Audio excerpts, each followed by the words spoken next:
ওপেনিংয়ে মাঠ মাতাবেন শাহাদাত হোসেন দীপু। মিডল অর্ডারে ঝড় তোলার জন্য প্রস্তুত আছেন ইয়াসির রাব্বির মতো ব্যাটাররা। শেষ দিকে সাকলাইনের ঝড়ো ব্যাটিংয়ের পাশাপাশি বোলিংয়ে আলিস আল ইসলামের মিস্ট্রি জাদু। বগুড়ার মাটিতে সিরিজের প্রথম ওয়ানডেতে তারকাখচিত এক একাদশ নিয়ে মাঠে নামবে সালাউদ্দিনের শিষ্যরা। দলে থাকবে জাতীয় দলের তারকারাও। 3 ম্যাচের ওয়ানডে সিরিজের প্রথম ম্যাচে তবে কেমন একাদশ নিয়ে মাঠে নামছে এইচপি দল, সেটার বিস্তারিত থাকছে প্রতিবেদনে।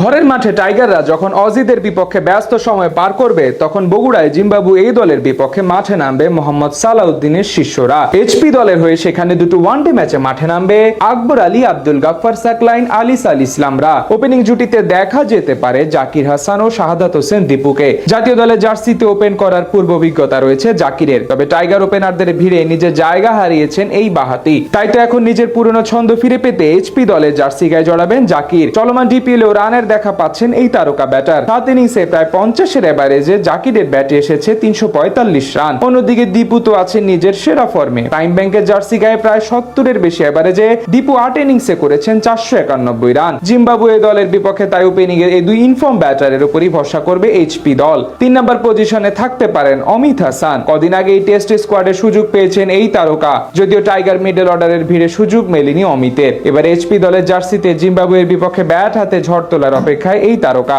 ওপেনিং এ জাকির ও দীপু ভালো শুরু এনে দিতে পারলে দলের স্থিতিশীলতা বাড়ানোর কাজটা করবেন অমিত। মিডল অর্ডারে সবচেয়ে গুরুত্বপূর্ণ ভূমিকা পালন করবেন ইয়াসির আলী চৌধুরী রাব্বি। মাঝের ওভারে যদি রাব্বি খেলার হালটা ধরতে পারেন, পুরো ইনিংসের চেহারাই পাল্টে দিতে পারবেন এই তারকা। মোহামেডানের হয়ে চলমান ডিপিএল এ 150 স্ট্রাইক রেট আর 99 এভারেজে রাব্বির ব্যাট থেকে এসেছে 198 রান। রাব্বির সাথে মিডল অর্ডারে ফ্লেক্সিবল ব্যাটারের রোল প্লে করবেন ইফতিখার হোসেন ইফতি। ঢাকা লিওপার্ডসের হয়ে ব্যাট হাতে 306 রান করা ইফতি খেলেছেন প্রায় 44 স্ট্রাইক রেটে। 6 নম্বর পজিশনে থাকবেন আকবর আলী। দলের উইকেট কিপিং এর দায়িত্বটাও সামলাবেন যুব বিশ্বকাপ জয়ী ক্রিকেটার। অলরাউন্ড ডিপার্টমেন্টে সামিউন, বাসির, রাতুল এবং আব্দুল গাফফার সাকলাইন দলের ভারসাম্য রক্ষা করার কাজটা করবেন। ব্যাটিং ইউনিটে এটা যেমন বাড়তি ডেপথ আনবে, তেমনি মাঝের ওভারগুলোতে বোলিং অপশন হিসেবে কাজ করবে এই দুই ক্রিকেটার। সাকলাইন তো চলমান ডিপিএল এ 8 ইনিংসে তুলে নিয়েছেন 16 খানা উইকেট, যা কিনা পেসারদের মধ্যে সর্বোচ্চ। অন্যদিকে রাতুল বল করেছেন 5-এর কম ইকোনমিতে। বোলিং ইউনিটে নেতৃত্ব দিবেন খালেদ আহমেদ। নতুন বলে উইকেট আদায় করার কাজটাই সারবেন খালেদ। জাতীয় দলে খেলার অভিজ্ঞতার পাশাপাশি নতুন বলে সুইং কাজে লাগিয়ে প্রতিপক্ষকে চাপে ফেলতে পারেন এই পেসার। তার সঙ্গে তরুণ পেসার মুশফিক হাসান বোলিং আক্রমণে এনে দিতে পারেন বাড়তি শক্তি।